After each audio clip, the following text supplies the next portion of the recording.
Sir देखिए, पाकिस्तान जो है, पाकिस्तान का अभी जो बूथ है, अब बूथ की मैयत बना, आपकी बूथ की मैयत बनानी है हमने। जो उसका शरीर था वो तो दफन हो गया, बूथ की मैयत बनाने की तैयारियां हो रही है।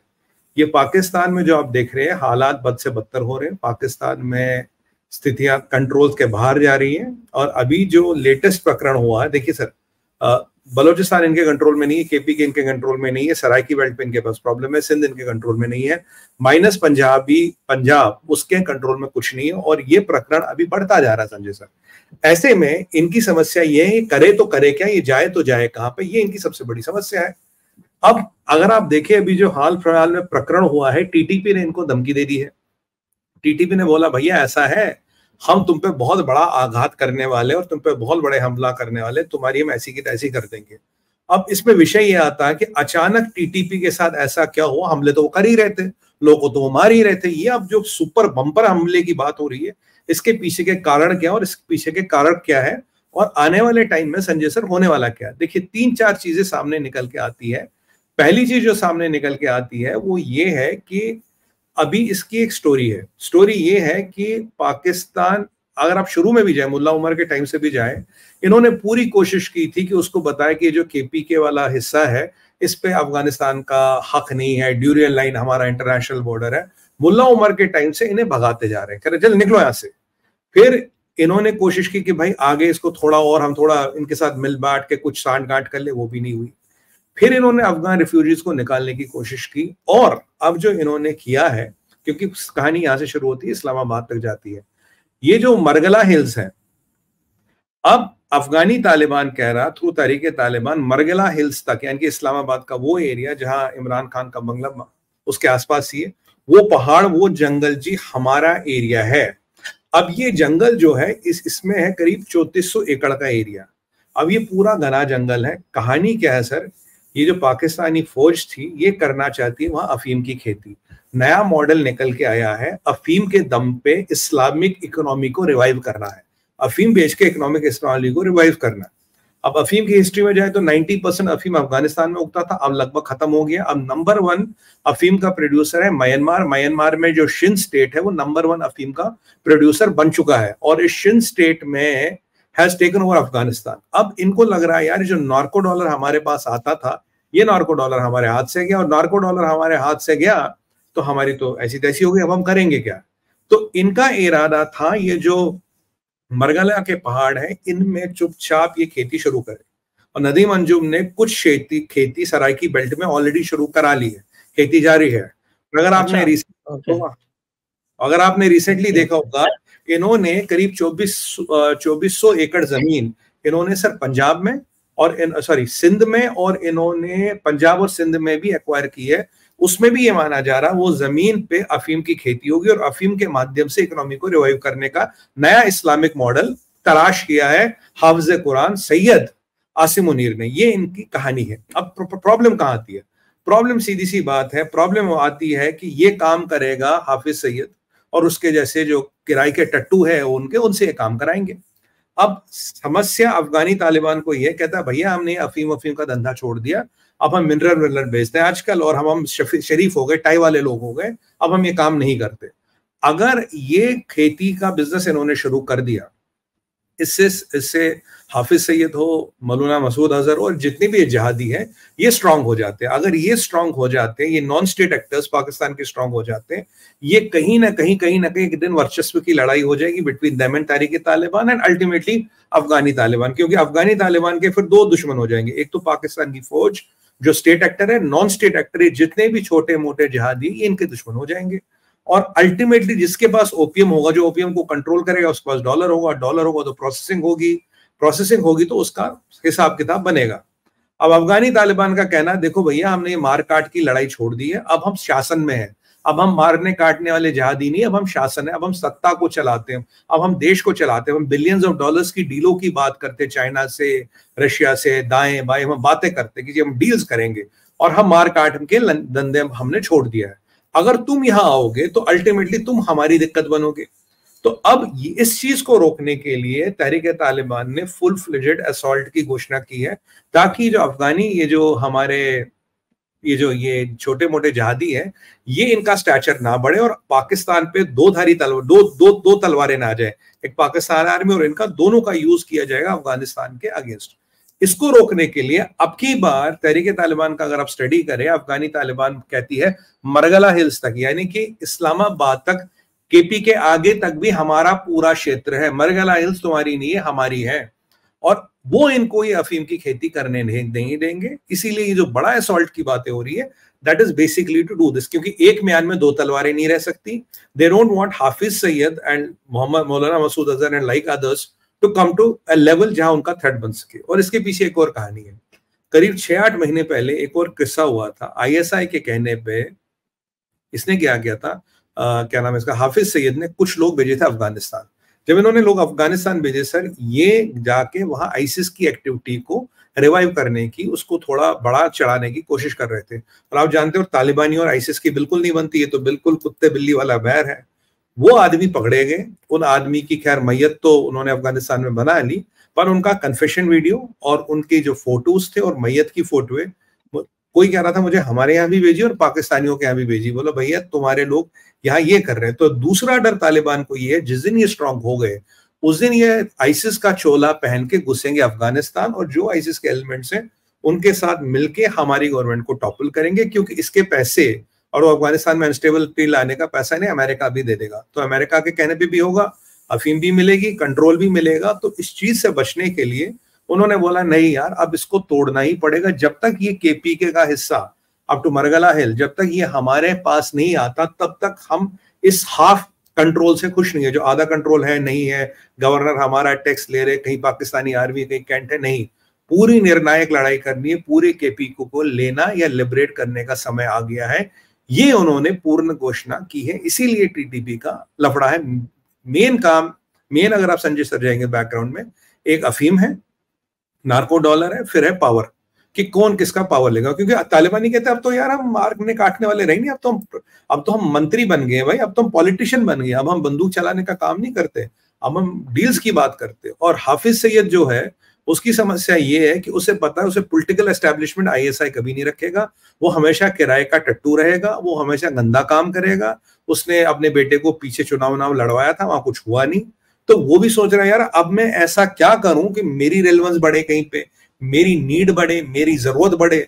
तो वो कह रहा ठीक है हम ये वाला काम कर लेंगे, इससे हम सशक्त हो जाएंगे। हम सशक्त हो जाएंगे तो कल को अगर तालिबान वहां बैठ सकता है तो हाफिज सैयद 10 साल 20 साल बाद यार कल को हम जैसा भी तो कोई यहाँ बैठ ही सकता है। ऐसा पाकिस्तान में क्या है जो अफगानिस्तान में नहीं था। तालिबान भी तो पहले हम जैसे ही थे, अब तो वे टाइम वो पॉलिटिशियन बन गए, संतरी मंत्री बन गए। भाई हम कब तक ये कट जहादी रहेंगे।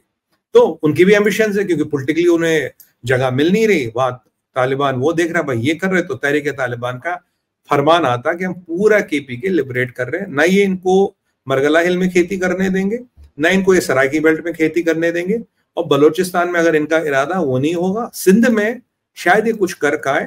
तो अब जो हमारे मुनीर साहब है जनाब, जो अपने आप को क्या कहलवाते हैं, वो अपने आप को पसंद कहते कहलवाना हाफिज जी, हाफिज साहब अपने आप को कहते हैं, मुझे हाफिज साहब बोलो। हाफिज साहब का इस्लामिक मॉडल है, हाफिज कुरान। बिल्कुल सर, हाफिज साहब का इकोनॉमिक मॉडल है अफीम के दम पे पाकिस्तान की इकोनॉमी को रिवाइव करना। Islamic Republic of Pakistan revive होगी नशा बेच के, मतलब नशा जो और ये बेच के रिवाइव होगी। बट अफगानियों में यहाँ एक एंगल बड़ा अच्छा समझ आया सर। अफगानियों को किसी ने समझाया, कहते मैंने सुना कुछ लोग हमारे यहाँ से गए थे समझाने, उन्होंने एक चीज उन्हें समझाई, बोला यार देखो ये अफीम है, ठीक है सर ये अफीम है, कहता है ये जब तुम बेचते हो 100 रुपए किलो बेचते हो, मान लो 100 रुपए किलो, पर जब इसका ड्रग बनता है और ये अमेरिका पहुंचता है, जहां भी पहुंचता है, तो ये 1 लाख रुपए होता है। तुम्हें तो बेटा 100 रुपए मिलते हैं ना, लाख रुपए तो वो पहुंचता है जो मैक्सिको से इसको अमेरिका पहुंचाता है। क्योंकि 90% रिवॉर्ड है ट्रांसपोर्ट का, 90% रिवॉर्ड है डिस्ट्रीब्यूशन का। प्रोडक्शन मतलब कच्चे माल से ड्रग बनाने तक का इतना पैसा नहीं है, मान लो 10% है। कच्चा माल अगर 10 रुपए का तो ड्रग बन के 100 रुपए का हो जाता, पर लाख रुपए का ये तब बिकेगा, 10,000 का तब बिकेगा जब ये अमेरिका की गलियों में पहुंचेगा, जब वहां तक इसको ट्रांसपोर्ट किया जाएगा।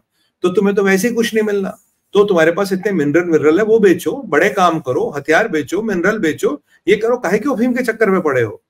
और अफीम नहीं है तो आईएसआई के पास नार्को डॉलर नहीं है, नार्को डॉलर नहीं तो दिक्कत है। एक तो यहाँ ये एंगल है, ये एक बड़ी डेवलपमेंट है।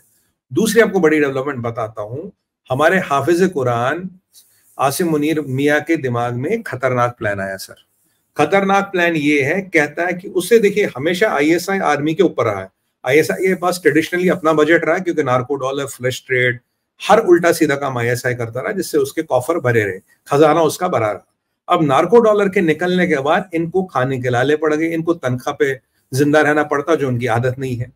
तो अब इसने क्या किया, इसे लगता है यार ये फैज हमीद को तो मैंने अंदर डाल दिया, इसने मिलिट्री इंटेलिजेंस को बढ़ाना शुरू कर दिया। मिलिट्री इंटेलिजेंस आर्मी से भी नीचे है, यहाँ आईएसआई, आर्मी, मिलिट्री इंटेलिजेंस। इसने बोला मेरा प्लान है मिलिट्री इंटेलिजेंस को मैं आईएसआई के पैरेलल बनाऊंगा, ताकि दोनों में प्रतिस्पर्धा रहे, who is better, let the better man win. उससे क्या होगा, जो आईएसआई का कंट्रोल है, जो आईएसआई का स्टैचर है, वो डिप्लीट होगा, मिलिट्री इंटेलिजेंस उठेगी और आर्मी सब दोनों का बाप बन के रहेगी, एक बंदर यहाँ एक बंदर यहाँ, मैं दोनों का बाप बनूंगा। इस चीज से आर्मी में रेजिनमेंट है, आईएसआई में रेजिनमेंट है, और नदीम अंजुम जो है वो भागता फिर रहा है। अब मैं आपको बताऊं सर, नदीम अंजुम का टेन्योर खत्म हो रहा है नवंबर में। अब देखिए पीछे कुछ टाइम से वो गायब था, फिर लंदन में देखा, लंदन में देख के वो लॉबिंग कर रहा है MI6 के साथ, CIA के साथ, कि भाई मेरा टेन्योर बढ़ा दो, मैं आपके काम करता रहूंगा, क्योंकि अगर वो रिटायर हो गया तो आर्मी चीफ नहीं बन सकता। अगर रिटायर नहीं हुआ संजय सर और नौकरी में रहा, तो संभावना है कि आर्मी चीफ की लाइन में आएगा। और मैं आपको एक नाम बता देता हूँ, इसमें नाम निकाला था, इसका जो डिप्टी है, इसका नाम है फैजल नसीर, नदीम अंजुम का।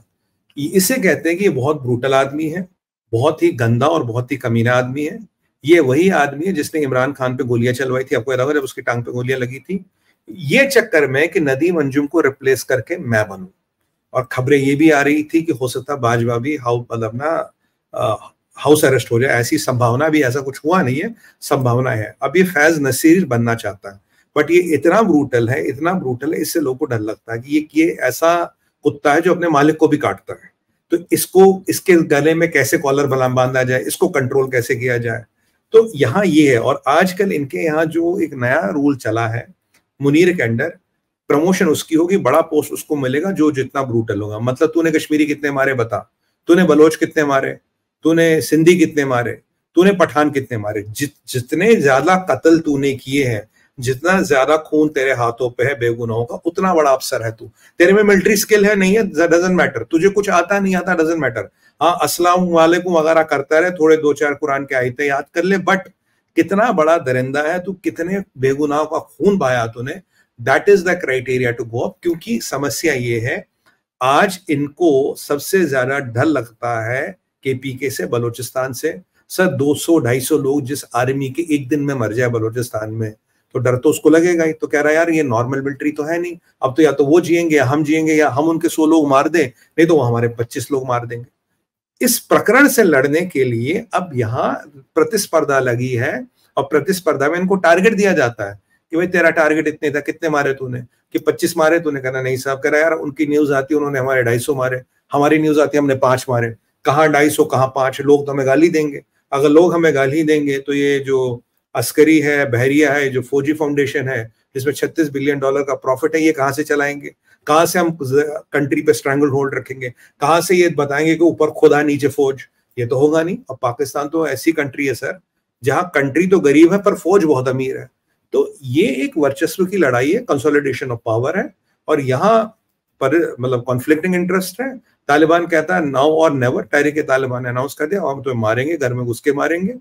और याद कीजिए संजय सर, इन्होंने फैज हमीद पर आरोप लगाया था, तूने बलोचों की और तहरीक तालिबान की दोस्ती कराई है, तू हमारे ऑपरेशन स्कटल कराता है।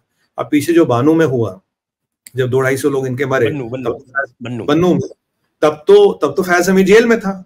अब सवाल ये भी है, अगर फैज हमीद जेल में था, क्या जेल में बैठा बैठा फैज हमीद नदीम अंजुम से ज्यादा पावरफुल है? क्या फैज जेल में बैठा बैठा फैज हमीद वो करा पा रहा जो खुल के नदीम अंजुम ग्राउंड पे नहीं कर पा रहा? तो इसीलिए अब ये जो नया है फैज नसीर, ये कहता साहब इसको छोड़ दो, मुझे मौका दे दो, देखो मैं क्या करूंगा, मैं देखो कितने मारता हूं, अगर वो हमारे 100 मारेंगे मैं जाके 1000 बलोच मार दूंगा। मतलब इनका ये है, मतलब now they are counting dead bodies के, अगर हमारे 100 मारे साहब हम तो जाके 1000 बलोच मार देंगे, हम तो 500 बलोच मार देंगे, आप हमें मौका दें। तो मतलब खून की होली, खून का खेल जो है लिटरली वहां खेला जा रहा है, बिकॉज नाउ और नेवर। क्योंकि पाकिस्तान, अमेरिका ने भी आसिम मुनीर को बोल दिया, बोलता बेटा तेरे पास 3 न्यूक्लियर वॉरहेड रखे हैं, ये जरा जमा कर दे, और ये जितनी रेकोडेक वीकोडेक की मायने हमें दे दो, हमें ग्वादर चाहिए, ग्वादर का एयरपोर्ट तो हमारे पास है, हमें ग्वादर का पोर्ट भी चाहिए। तूने तूने चीनियों ने पीछे खड़ा किया था किसको, क्या नाम है उसका जो आईएसआई का चीफ अंदर है, फैज हमीद को, उसका हमने टेक ओवर कर लिया। But now we want you to deliver. तेरा मेंशन वर्जीनिया में, तूने सबसे महंगा मेंशन ले रखा वर्जीनिया में, रिटायरमेंट के लिए तू वर्जीनिया आएगा, हम तुम्हें खाद पानी देंगे, but you have to protect our interest, क्योंकि हमारा ईरान से युद्ध होने वाला है and we want Pakistan to deliver. अब ये यहां भी मरा, वहां भी मरा और ओवरऑल मरता हुआ नजर आ रहा है। इसीलिए जब मैंने कहा कि लाश को हमने दफन कर दिया, भूत घूम रहा है, अब भूत की मैयत बना के एक बड़े वाला पत्थर रखना ताकि उस कब्र से भूत भी ना निकले। ये है सर इनकी ओवरऑल जो अब मतलब एक समरी से लोगेंगे व्हाट इज हैपनिंग देयर।